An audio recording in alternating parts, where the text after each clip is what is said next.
नमस्कार दोस्तों, target with SDM office का स्वागत है। आज हम लोग पूना पैक्ट के संबंध में समझने का प्रयास करेंगे।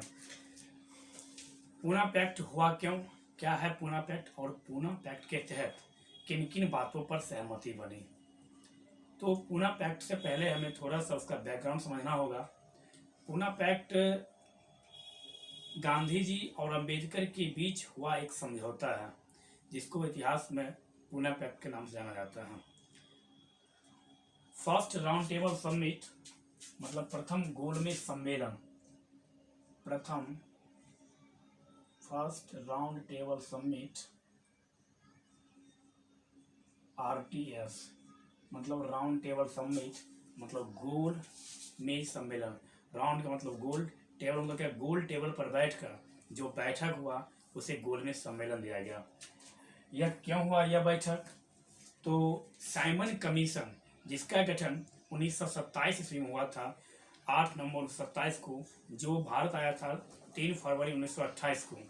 तो साइमन कमीशन की रिपोर्ट की समीक्षा करने के लिए राउंड टेबल समिट का आयोजन किया गया और साइमन कमीशन के द्वारा अपना रिपोर्ट जो है वह मई 1930 ईस्वी में दिया गया और फर्स्ट राउंड टेबल समिट का जो बैठक है वह हुआ था नवंबर 1930 ईस्वी में। कहाँ हुआ? तो लंदन में हुआ। यह पहला राउंड टेबल समिट में डॉक्टर भीमराव अंबेडकर, अस्पृश्यता के मतलब क्या, दलित जातियों के वर्ग से डॉक्टर भीमराव अंबेडकर भाग लिए थे और फर्स्ट राउंड टेबल समिट में कांग्रेस भाग नहीं लिया था।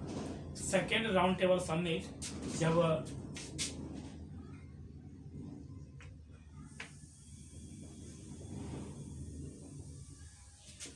1931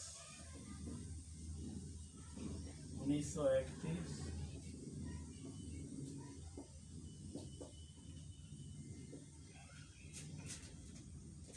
द्वितीय गोलमेज सम्मेलन में कांग्रेस भाग लिया था और द्वितीय गोलमेज सम्मेलन में कांग्रेस के तरफ से नेतृत्व किए थे कौन? तो महात्मा गांधी जी।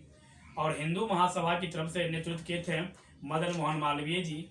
और महिलाओं का प्रतिनिधित्व वहां पर सेकेंड राउंड टेबल समिट में एनी बेसेंट और सरोजनी नायडू के द्वारा किया गया। महात्मा गांधी के जो सचिव थे महादेव हरदेसाई और मीराबाई, यह दो व्यक्ति महात्मा गांधी के सहयोगी के रूप में द्वितीय गोलमेज सम्मेलन में भाग लिए। प्रथम गोलमेज सम्मेलन के आयोजन के बाद यह प्रथम गोलमेज सम्मेलन भी सफल नहीं हुआ, क्योंकि जब प्रथम गोलमेज सम्मेलन हो रहा था तब उस समय महात्मा गांधी जेल में थे और महात्मा गांधी मतलब क्या, कांग्रेस की तरफ से कोई भाग ही नहीं लिया था प्रथम गोलमेज सम्मेलन में। तो फिर गोलमेज सम्मेलन सफल कैसे होता? क्योंकि गोलमेज सम्मेलन जो किया गया वह साइमन आयोग की रिपोर्ट पर समीक्षा करने के लिए। साइमन आयोग का कहने का मतलब यहाँ पर यह है कि 1919 भारत शासन अधिनियम की समीक्षा करने के लिए साइमन आयोग आया। साइमन आयोग 1919 मॉन्टेग्यू चेम्सफोर्ड अधिनियम जो था वहां पर यह बोला गया कि 10 वर्ष बाद इसकी समीक्षा के लिए एक आयोग आएगा। लेकिन हुआ क्या, 1929 से पहले ही 1928 में भारत में इस आयोग को भेज दिया गया और यह जो रिपोर्ट तैयार किया, इसके रिपोर्ट के विपक्ष में नेहरू रिपोर्ट, मोतीलाल नेहरू की अध्यक्षता में नेहरू रिपोर्ट बनाया गया। 1928 ईस्वी में नेहरू रिपोर्ट प्रकाशित भी कर दिया गया, जिसमें डोमिनियन स्टेट का मांग किया गया था। तो इन सभी रिपोर्टों पर समीक्षा करने के लिए राउंड टेबल समिट हुआ, जिसमें कांग्रेस की तरफ से कोई भाग ही नहीं लिया। तो भारत का जो सबसे बड़ा प्रतिनिधित्व करने वाला पार्टी था वह था कांग्रेस। जब कांग्रेस भाग ही नहीं लिया तो यह राउंड टेबल समिट सफल कैसे होगा? तो फर्स्ट राउंड टेबल समिट जो नवंबर 1930 में हुआ था यह सफल नहीं माना गया। द्वितीय गोलमेज सम्मेलन में कांग्रेस की तरफ से महात्मा गांधी के सहयोगी के रूप में महादेव हरदेसाई और मीराबाई यहाँ पर द्वितीय गोलमेज सम्मेलन में कांग्रेस की तरफ से गए थे। तीनों गोलमेज सम्मेलन में भाग लेने वाला जब पूछा जाए तो डॉक्टर भीमराव अंबेडकर तीनों गोलमेज सम्मेलन में भाग लेने वाले व्यक्ति थे।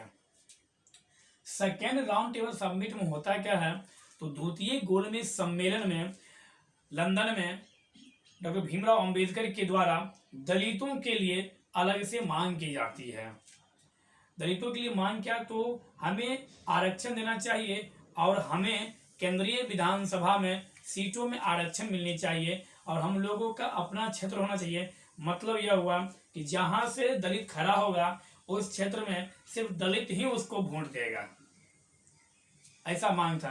क्योंकि अंबेडकर जी का कहना यहाँ पर यह था कि हजारों वर्षों से, बहुत सारे वर्षों से दलितों का उच्च वर्गों के द्वारा शोषण किया जाता है और अब वह नहीं होगा और इससे निजात पाने के लिए हमें भी आरक्षण चाहिए। तो ब्रिटिश रेमजे मैकडोनाल्ड के द्वारा सांप्रदायिक पंचायत, या जिसे हम लोग कम्युनल अवार्ड कहते हैं, कम्युनल अवार्ड या सांप्रदायिक पंचायत की घोषणा की गई। और सांप्रदायिक पंचायत में यह बताया गया कि जो दलितों को भी, क्योंकि अंग्रेजों की चाल थी कि फूट डालो और राज करो, वह पहले ही 1909 ईस्वी में हिंदू से मुस्लिम को अलग कर चुके थे सांप्रदायिक निर्वाचन, पृथक निर्वाचन पद्धति के आधार पर पहले ही वो। और 1905 में भी उन्होंने ऐसा ही किया बंगाल विभाजन में। मतलब क्या, वह हिंदू से मुस्लिम को तो अलग कर ही चुके थे, लेकिन अंग्रेज चाह रहे थे कि अब हिंदू से भी हिंदू को अलग करें, क्योंकि दलित वर्ग जो है वह हिंदू वर्ग के अंतर्गत ही आता है।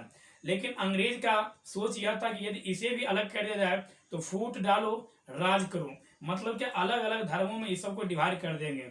जैसे अल्पसंख्यक में मुस्लिम, ईसाई, सिख, जैन, बुद्धिज्म ये सभी आते थे, उसी तरह से इस दलित में बोला गया कि जो दलित वर्ग है वो अलग है, उच्च वर्ग अलग है। तो सांप्रदायिक पंचायत की घोषणा, कम्युनल अवार्ड की घोषणा वहां के प्रधानमंत्री उस समय कौन थे, रेमजे मैकडोनाल्ड, उनके द्वारा किया गया सांप्रदायिक पंचायत की घोषणा। इस घोषणा के तहत दलितों को आरक्षण के रूप में केंद्रीय विधानसभा में कुल 71 सीट की घोषणा की गई। मतलब क्या, कुल जितना सीट था उसमें से 71 सीट दलितों के लिए दिया गया। दलित उस क्षेत्र से खड़ा होंगे जहां पर दलित ही मतदान कर सकते हैं। तो जब यह घोषणा की गई तो Gandhi ji second round table summit में जब शामिल हुए तो गांधी जी इसके विरोध में थे। गांधी जी बोले ऐसा नहीं होना चाहिए, आप हिंदू को हिंदुओं से मत बांटिए। इस कारण से गांधी जी द्वितीय गोलमेज सम्मेलन को भी उथल पुथल का सम्मेलन कहा था। मतलब क्या, एग्जाम पूछा जाता है कि किस गोलमेज सम्मेलन को गांधी जी के द्वारा उथल पुथल सम्मेलन कहा गया, तो द्वितीय गोलमेज सम्मेलन को। वैसे भी गांधी जी एक ही गोलमेज सम्मेलन में भाग लिए थे जो था द्वितीय गोलमेज सम्मेलन। उथल पुथल कहने का मतलब क्या था कि यहाँ पर भी आपसी सामंजस्य नहीं बन पाया। अंग्रेजों का कहना कुछ और था, अंबेडकर जी का कहना कुछ और था, गांधी जी का कहना कुछ और था। मतलब कि तीनों के जो विचार था वह एक साथ सामंजस्य नहीं बिठा रहा था। मतलब यह हुआ कि द्वितीय गोलमेज सम्मेलन भी सफल नहीं रहा।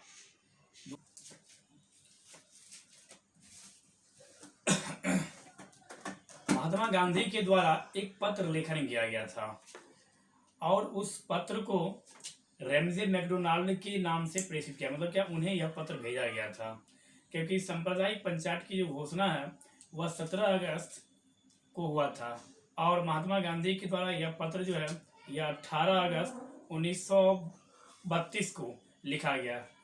रेमजे मैकडोनाल्ड को यह बोला गया कि आप जो सांप्रदायिक पंचायत की जो घोषणा की है कम्युनल अवार्ड की, यह सही नहीं है। अब क्या हुआ, जब Mahatma Gandhi second round table summit जब वो वापस आए तो उन्हें अरेस्ट कर लिया गया और उन्हें पुणे के यरवदा जेल में रख दिया गया। तो महात्मा गांधी जब वहां से वापस 1931 में यह हुआ था, सितंबर 1931 में वहां से वो वापस आए तो उन्हें जेल में रख दिया गया, यरवदा जेल में। और पुणे के यरवदा जेल में जब वो थे तो उस समय डॉक्टर भीमराव अंबेडकर, जो उन्हें ब्रिटिशों के द्वारा जो 71 सीट मिला था मतदान के मतलब आरक्षण स्वरूप, महात्मा गांधी इसके विरोध में उच्च स्वर उठा रहे थे। जेल से ही वो अनशन कर रहे थे, लेकिन अंबेडकर जी भी अपनी बातों पर अड़े हुए थे। और अंबेडकर जी का कहना यहाँ पर यह था कि दलितों के लिए यह सही वक्त है और दलितों को आज समाज में एक सही सम्मान मिलेगा अब, क्योंकि ब्रिटिश दलितों को एक सम्मान देना चाहता है। और ब्रिटिश के द्वारा इस दलित के लिए एक सही नाम सुझाव दिया गया था, अनुसूचित जाति। संबोधक नाम था अनुसूचित जाति। तो अंबेडकर जी इसके पक्ष में थे, लेकिन गांधी जी इसके विरोध में थे। तो गांधी जी के सहयोगी डॉक्टर राजेंद्र बाबू, मदन मोहन मालवीय, उसके बाद MC रजा।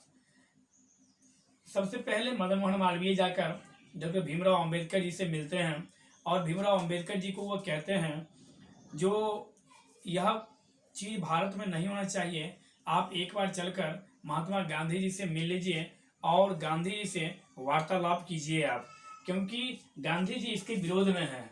लेकिन डॉक्टर भीमराव अंबेडकर इस बात को नहीं मानते हैं। वो बोलते हैं कि आज पहली बार दलितों को जब एक स्थान दिया जा रहा है समाज में, तो गांधी जी इसके विरोध में हैं। हमें समझ नहीं आ रहा है कि गांधी जी क्यों इसके विरोध में हैं। लेकिन फिर कुछ दिनों के बाद 24 सितंबर 1932 को महात्मा गांधी की तरफ से तेज बहादुर सप्रू, मदन मोहन मालवीय, राजेंद्र बाबू और MC रजा, ये 3-4 व्यक्ति एक साथ जाते हैं और अंबेडकर जी को मनाने का प्रयास करते हैं। जब अंबेडकर जी से बात की जाती है तो अंबेडकर जी को कहा जाता है कि देखिए, आप कम से कम एक बार गांधी जी से चलकर बात तो कर लीजिए। आप बात नहीं मानिए, जो होगा वो अलग बात है, लेकिन एक बार चल के बात कर लीजिए, क्योंकि गांधी जी अनशन में बैठे हुए हैं। यदि उन्हें कुछ हो जाएगा तो यह सही नहीं है। अंबेडकर जी भी गांधी जी का रिस्पेक्ट करते थे, आदर करते थे, ऐसा नहीं कि नहीं करते थे। लेकिन अंबेडकर जी यह सोच रहे थे कि बापू इस पर क्यों अड़े हुए हैं, और बापू के जो सहयोगी थे वह अंबेडकर के विरोध में खड़े थे, और जो अंबेडकर के सहयोगी थे जो बापू के टीम में थे, लेकिन यदि वो दलित थे तो वह बापू के विपक्ष में खड़े थे कि बापू, पहली बार तो आज हम लोगों को समाज में कुछ सम्मान मिलने जा रहा है और आप हो जो आप इसके विरोध में हो। लेकिन बहुत मनाने के बाद अंबेडकर जी बात मान जाते हैं और वह जाते हैं महात्मा गांधी से मिलने के लिए। कहाँ? तो यरवदा के पुणे जेल, मतलब कि पुणे के यरवदा जेल में। और गांधी और अंबेडकर के बीच जो वार्तालाप होती है उसमें गांधी जी कहते हैं, देखो, मैं इसके विरोध में नहीं हूँ, मैं यह नहीं कह रहा हूँ कि यह जो दिया गया है इसे तुम मत लो, मैं तो यह कह रहा हूँ कि अंग्रेज जो है वह हम लोगों को बांटने का प्रयास कर रहा है, वह हिंदू से हिंदू को तोड़ रहा है, जो नहीं होना चाहिए। एक तो पहले ही मुस्लिम अलग हो चुका है, मुस्लिम लीग भी अलग हो चुका है, उसके बाद ईसाई धर्म को भी वो बांट दिया है, सिख को भी, और हम नहीं चाहते हैं कि हिंदू अब हिंदू से अलग हो। लेकिन भीमराव अंबेडकर जी का बस एक ही कथन था, जो आरक्षण मिला है यह दलित वर्ग को समाज में प्रतिष्ठा दिलाएगा और हम इसके पक्षधर हैं। गांधी जी बोलते हैं, कुल कितना सीट दिया गया है तुम्हें? तो वहां पर ब्रिटिश के द्वारा कुल 71 सीट दिया जाता है। गांधी जी बोलते हैं, हम इसके पक्ष में हैं, लेकिन इससे अधिक सीट तुम्हें देना चाहिए। 71 सीट से क्या होगा? क्योंकि हम यह कहना चाहते हैं कि दलित सिर्फ उसी समाज से खड़ा नहीं होगा जहां सिर्फ दलित होगा। हम यह कहना चाहते हैं कि जहां मुस्लिम है, अल्पसंख्यक, उसके क्षेत्र को छोड़कर दलित वर्ग जो है वह कहीं से भी खड़ा हो सकता है, और उस दलित वर्ग को जो मतदान करेगा वह सभी वर्ग उसको मतदान कर सकता है, चाहे वह उच्च वर्ग हो चाहे वह निम्न वर्ग हो। लेकिन अंग्रेज जो तुम्हें दिया है वह क्या दिया है कि दलित वर्ग सिर्फ दलित क्षेत्र से ही खड़ा होगा, और उस क्षेत्र से जहां से खड़ा होगा वहां पर मतदान भी सिर्फ दलित वर्ग के व्यक्ति ही करेंगे, अन्य कास्ट के व्यक्ति भाग नहीं ले सकते हैं। जब ये गांधी जी कह रहे थे ऐसा नहीं होना चाहिए, तो दोनों में बहुत विवाद हुआ, लेकिन अंततोगत्वा गांधी जी की बातों को अंबेडकर जी को मानना पड़ा, और दोनों के बीच जो समझौता हुआ उसके तहत गांधी जी बोले, तुम्हें 147 सीट दिया जाता है, अंग्रेज तुमको 71 सीट दिया, लेकिन हम यह कह रहे हैं कि आपको 147 सीट मिलना चाहिए। और यह 147 सीट जो है, यहाँ पर जो भी कैंडिडेट खड़ा होगा उसके मतदान में सभी व्यक्ति भाग लेंगे। लेकिन उस समय मतदान का जो तरीका था वह संपत्ति का आधार था। उस समय मतदान का तरीका व्यस्क मताधिकार के आधार पर नहीं था। जिस प्रकार से अभी है वयस्क मताधिकार के आधार पर कि 18 वर्ष के युवा मतदान कर सकते हैं, लेकिन उस समय क्या था, ब्रिटिश भारत में क्या था, मतदान का जो तरीका था वह था संपत्ति के आधार पर मतदान करने के लिए दिया जाता था। तो का पहले था 71 सीट, अब कर दिया क्या 147 सीट, जिसमें बिहार, बंगाल, उड़ीसा, पंजाब, उसके अलावा मद्रास, बॉम्बे, सिंध, सेंट्रल प्रोविंस, असम, उत्तर प्रदेश, इन सभी क्षेत्रों से सीट का विभाजन किया गया और यह कहा गया कि यहाँ से आपके इतने इतने कैंडिडेट खड़ा होंगे और उन क्षेत्रों में सभी धर्मों के व्यक्ति, मतलब क्या मुस्लिम को छोड़कर, अल्पसंख्यकों को छोड़कर सभी धर्म के व्यक्ति उस मतदान में भाग लेंगे। तो गांधी और अंबेडकर के बीच जो पूना पैक्ट हुआ था उसमें किन किन बातों पर ध्यान दिया गया उसे हम देखें, मतलब क्या प्रावधान क्या था उस अधिनियम का। पहला प्रावधान था केंद्रीय विधानमंडल में सरकारी प्रस्ताव से अधिक संख्या में दलितों को सीट आरक्षित या आवंटित करना। मतलब क्या, जो सांप्रदायिक पंचायत कम्युनल अवार्ड में जो दिया गया 71 सीट, उसके अलावा यहाँ पर यह बोला गया कि सीट में जो है वह क्या होगा, वह बढ़ोतरी होगा। तो केंद्रीय विधानमंडल में सरकारी प्रस्ताव से अधिक संख्या में दलितों के लिए स्थानों का आरक्षण या आवंटन, वहां था 71, यहाँ कर दिया गया कितना, तो 147। दूसरा बोला प्रांतीय विधानमंडल में 71 के स्थान पर 147 स्थान आरक्षित दिया गया। यह सेंट्रल लेवल पर दिया गया और यहाँ दिया गया क्या, प्रांत लेवल पर यहाँ दिया गया। तो 71 से बढ़ाकर 147। तो मद्रास से कितना था, मद्रास से 30, बॉम्बे और सिंध से 15, पंजाब से 7, बिहार और उड़ीसा से 18, असम से 7, बंगाल से 30, यूपी से 20 और सेंट्रल प्रोविंस से 20। सेंट्रल प्रोविंस का मतलब यह हुआ, मध्य प्रांत का मतलब यह हुआ वर्तमान समय का मध्य प्रदेश हम लोग बोल सकते हैं। और यूपी को यूनाइटेड प्रोविंस बोला जाता था, जहां से कुल कितना सीट था, तो 20 सीट। लेकिन यहाँ पर यह बोल दिया गया इन सभी सीटों पर जो मतदान होगा उस मतदान में सभी धर्मों के व्यक्ति अल्पसंख्यकों को छोड़कर भाग लेंगे। सिर्फ दलित ही वोट नहीं देगा, जो भी इस क्षेत्र के अंतर्गत जिस भी धर्म का व्यक्ति आएगा वह सब यहाँ पर मतदान कर सकता है। और तीसरा जो सबसे महत्वपूर्ण था, शिक्षा एवं नौकरी में आरक्षण पर सहमति। उस समय भी महात्मा गांधी और अंबेडकर के बीच जो समझौता हुआ, उसी समझौता का नतीजा है कि अभी भी वर्तमान में भी भारतीय संविधान में शिक्षा और नौकरी में आरक्षण दिया जा रहा है। पूना पैक्ट के तहत ही शिक्षा एवं नौकरी में आरक्षण पर सहमति किसके बीच, गांधी और अंबेडकर के बीच। समाज में समानता लाने के लिए गांधी जी ने ऐसा कहा था कि जो दलितों, क्योंकि गांधी जी भी या नहीं थे कि वह दलित से जुड़ता थे, वह भी दलितों को समाज में समकक्ष लाने का प्रयास किए और उनके द्वारा ही हरिजन समाचार पत्र भी और हरिजन सेवक संघ की स्थापना की गई। और इस समझौता के बाद तो गांधी जी पूर्ण रूप से दलितों के लिए ही कार्य करना शुरू कर दिए। वो दलितों से मिलना जुलना, उनके घर जाना, मतलब क्या दलितों के उत्थान के लिए ही महात्मा गांधी इस समझौता के बाद कार्य करना शुरू किए। तो अब यहाँ से आप लोग कनेक्ट कर सकते हैं भारतीय संविधान में। आप लोग यह देखिएगा कि शिक्षा एवं नौकरी में आरक्षण पर जो सहमति है उसका उल्लेख भारतीय संविधान में किस अनुच्छेद में किया गया है। यदि देखा जाए तो फंडामेंटल राइट अनुच्छेद 16 में जो है, अनुच्छेद 16 में यह बोला गया है लोक नियोजन में, मतलब कि अनुच्छेद 16 के 6 के तहत ही अभी हाल ही में सवर्णों को नौकरी में आरक्षण दिया गया। तो यहाँ से यह भी समझ सकते हैं कि शिक्षा और नौकरी में जो आरक्षण का जो प्रावधान है वो वहां पर है। और अनुच्छेद 334 जब देखिएगा तो वहां भी आरक्षण का प्रावधान किया गया है। तो इस तरह से हम लोग इतिहास को पढ़ते वक्त आप किसी और शब्द, मतलब जो शब्द यहाँ पर यदि जुड़ रहा है उसका संबंध यदि किसी और सब्जेक्ट से है तो उसे कनेक्ट करके हम लोग पढ़ सकते हैं। तो आज हम लोग पूना पैक्ट के संबंध में समझने का प्रयास किए। तो एक बार फिर से देख लेते हैं। प्रथम गोलमेज सम्मेलन 1930 में हुआ था, नवंबर 1930 में। प्रथम गोलमेज सम्मेलन में कांग्रेस की तरफ से कोई भाग नहीं लिया। प्रथम गोलमेज सम्मेलन डॉक्टर भीमराव अंबेडकर जी भाग लिए थे और डॉक्टर भीमराव अंबेडकर पहले ऐसे व्यक्ति हैं जिनके द्वारा तीनों गोलमेज सम्मेलन में भाग लिया गया।